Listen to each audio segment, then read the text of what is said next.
Hello, it's Kisma. Welcome to video 4 of Sacred Landscapes. This is our painting time, and we're going to be using lots of paints. These are just some of them. I'll be showing you a few others later, but we're going to start off now by painting our tree.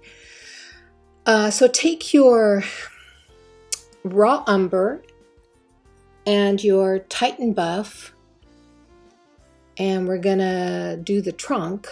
So we're gonna mix these two together and get a lighter shade of the raw umber. But first what you'll do is you will, and you're gonna also want a sea sponge or other type of sponge. You can use a brush too for it, but go ahead and mix a little bit of that raw umber and Titan buff together to get a slightly lighter shade. This is what we're going to add our texture, our detail on top of the trunk with. Take your full strength, your full strength raw umber, and paint in your trunk and your roots and your branches.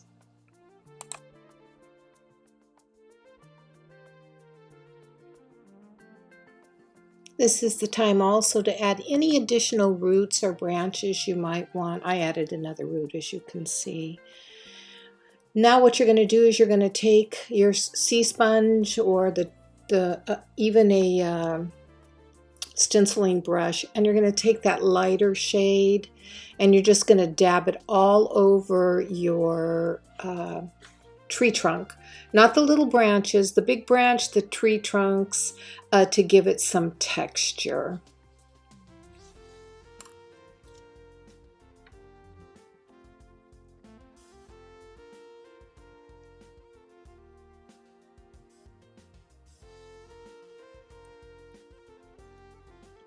Okay, now I will bring the camera in tighter so you can really see what that looks like on your tree trunk. See, it gives it some nice texture, doesn't it? Now we're going to move into the landscape. So get out your Stabilo pencil and just retrace the land again. Yes, again. It doesn't hurt to do it several times on each layer. It just helps us remember, and it imprints the layout for us. I am using just a regular graphite pencil first just to get it in place, and then I will go over it with my Stabilo pencil, my charcoal pencil. And once I have it all sketched out, then I will use my aqua brush, my Pentel aqua brush, and bold that charcoal so that everything is in place now.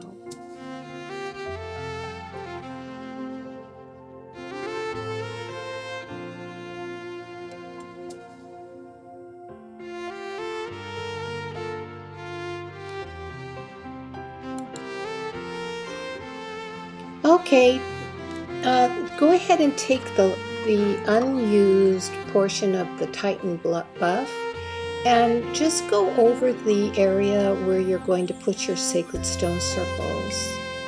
Oh my gosh, your sacred stones, your little cairn. This is just going to create a nice platform for your watercolors, because remember, that is painted with watercolors.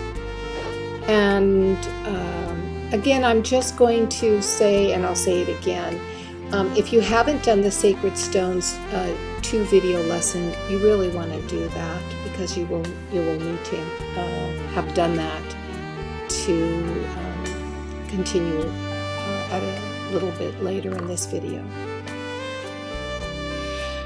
And speaking of watercolor time, we're going to mix together a yellow-green. If you don't have a nice light yellow-green, then just take one of your mid greens and add yellow to it until you have a nice yellow light consistency and make a wash. So plenty of water, you make a puddle with that particular color, and then using a 1-inch brush, just go ahead and wash that over all the areas that are part of the landscape.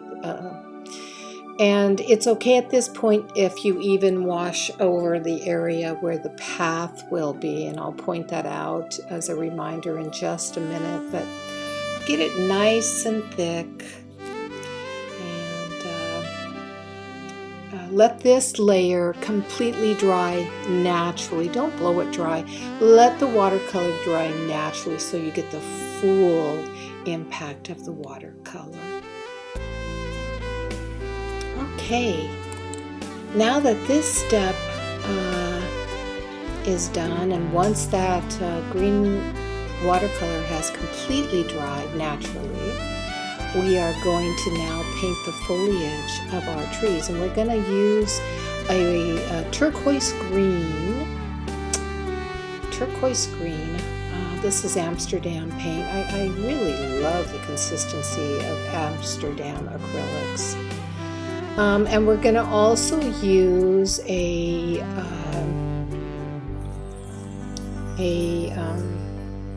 oh, I just went blank on it. Well, it's the yellow-green, the permanent yellow-green acrylic that you were shown in your supply list. And we're going to mix those two together.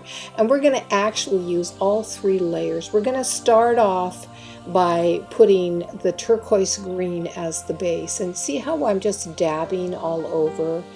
We're not brushing it on, we're just dabbing. We just want some texture here. We want texture of the different layers of tree boughs. And so just put it where you feel guided to put it.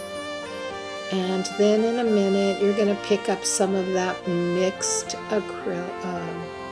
that blended paint, and you're going to dab that on next as the second layer. Just put it all over and start using the end of your brush with the lightest green to get a sense for leaves hanging down. See, I'm demonstrating it right there. See, it gives you a whole different shape and a whole different consistency.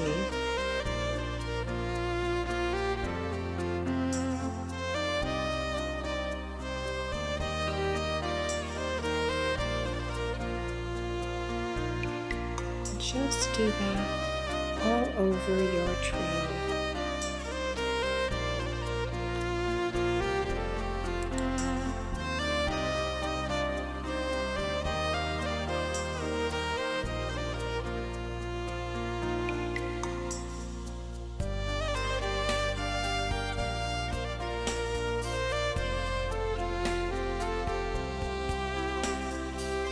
Use the excess on your brush to begin to add it to the landscape below in places here and there, just random places here and there. Just let this process be intuitive.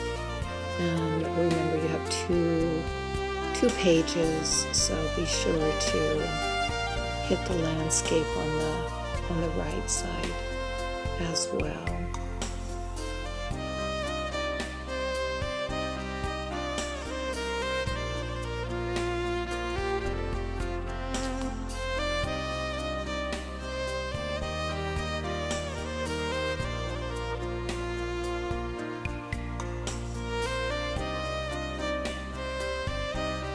And take all your colors and add them to the landscape here and there until you pretty well have the landscape colored in.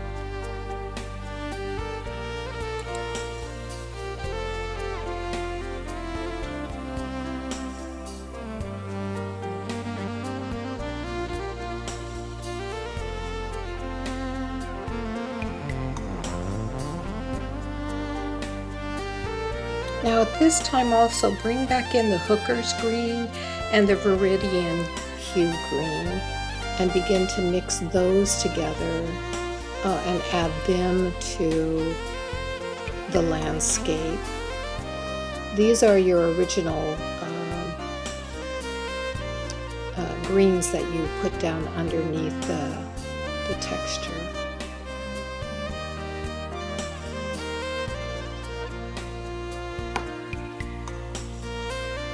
My phone has just been busy this recording. I'm sorry about that.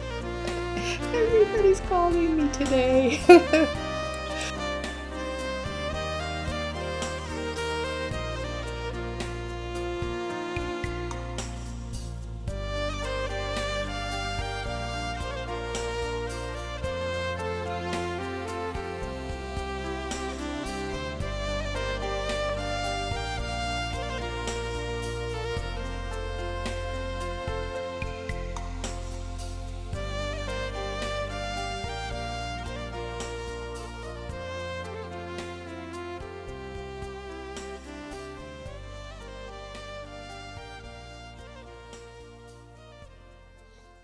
I'm just going to add a little Titan buff to get some hue variation in my greens, but I'm just mixing together the Viridian hue and the Hooker's green, of course, and adding some Titan buff just to get variations. You know, Ireland, 50 shades of green, so we can't have too many different shades in our grass. And so now all I'm going to do is add this lighter color up above the horizon line by using the end of my paintbrush, just dabbing it.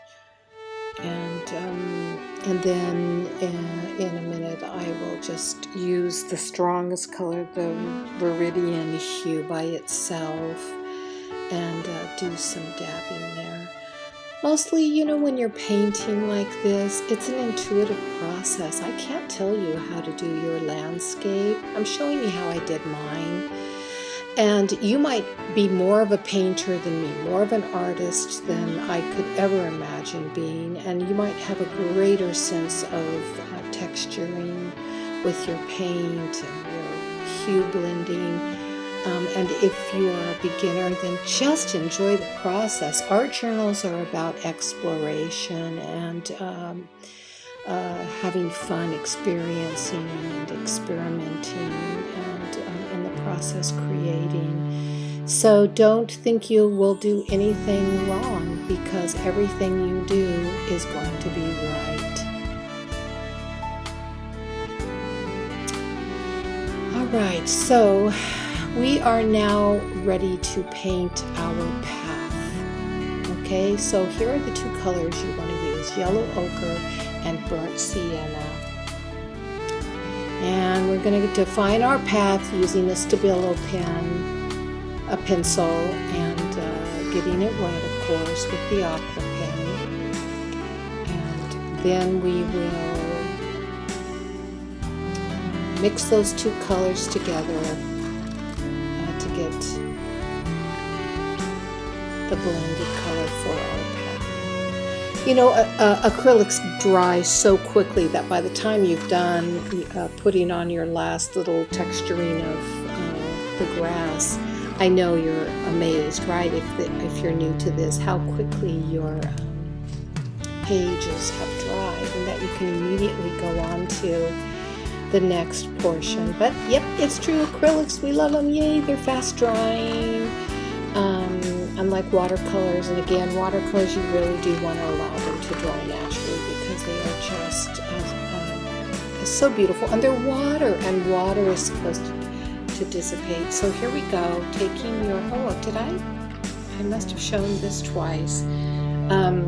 I'm narrating after the fact because I cannot paint and narrate at the same time. I get too distracted and too focused on what I'm doing. But put a little dab of both, blend them together. I'm just using a filbert if you were interested, or any flat brush or a round brush, medium size, small, whatever is comfortable for you. Work with the tools that you have, and work with the tools that make you feel comfortable. There's no right and wrong brush to use or tool to use.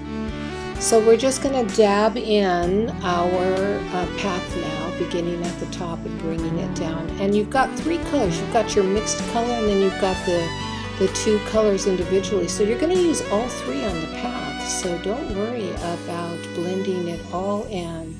Plus, you know, gravel and dirt on a landscape are kind of mixed in a little bit with the grass. But we'll get it nice and filled in.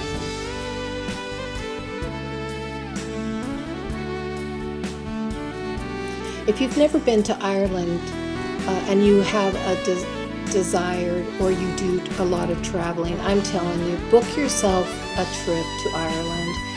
Oh, you can go on one of those fancy tours in a bus with 100 other people, but I'm telling you, just get over there, fly in to Shannon Airport on the west coast. Don't go into Dublin. You can always end in Dublin.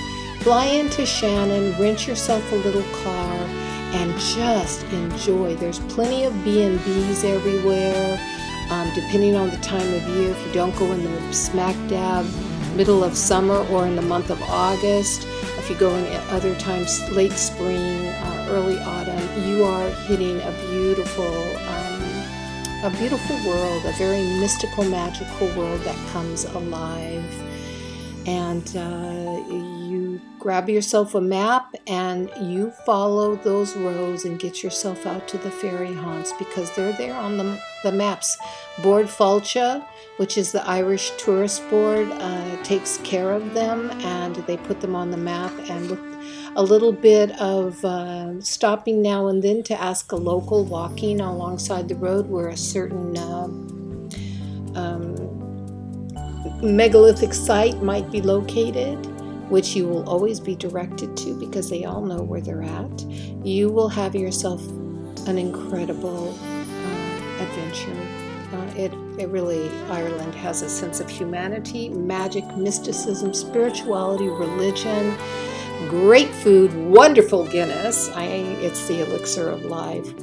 Great music, and Galway on the west coast is the center of folk art for Ireland, as well as folk music. So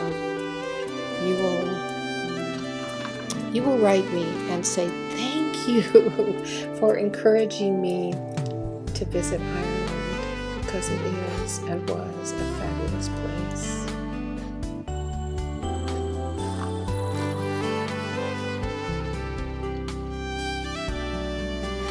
It's funny how when you paint a sacred landscape, you kind of go into that land and have lots of memories, or at least I did while I was making this painting. All right, here we are. Our landscape is pretty well painted. Now we're ready to do our sacred stones. So again, it's going, I'm going to dab a little bit of the Viridian hue with a stencil brush. I'm just going to dab it here and there.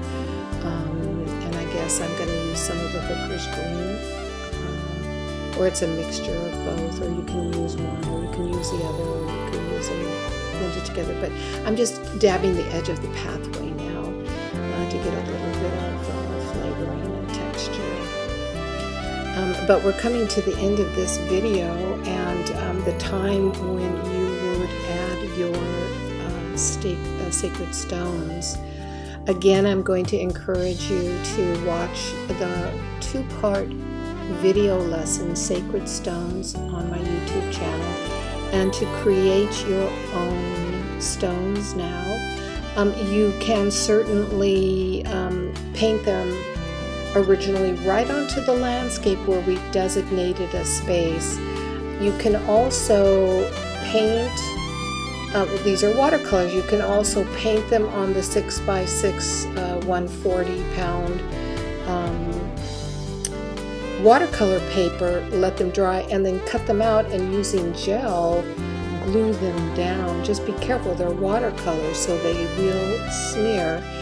So if you're going to do that method, make sure you hit it with a fix-it of some sort to stay that watercolor, which, okay, it's not always recommended, but for this it might be done. But why not, even if you've already taken the Sacred Stones class, why not create and paint a new one right here into your sacred landscape. I think it's worth considering. Okay, adding little final touches to the land.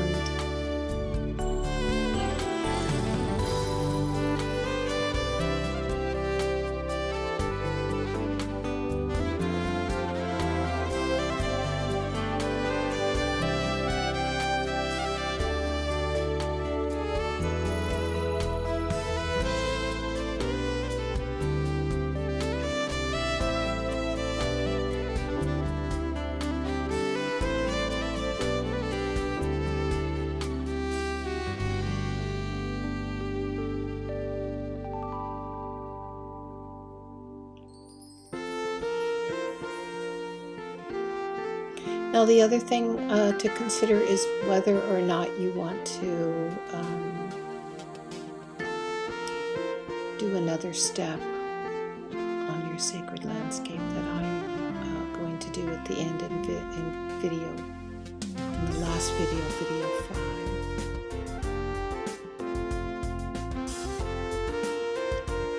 But here we go, make your decision. And we've come to the end of our video 4. So think about how you want to do your sacred stones. Create your own. Paint them. Take the lesson. And I will see you in video 4 or 5.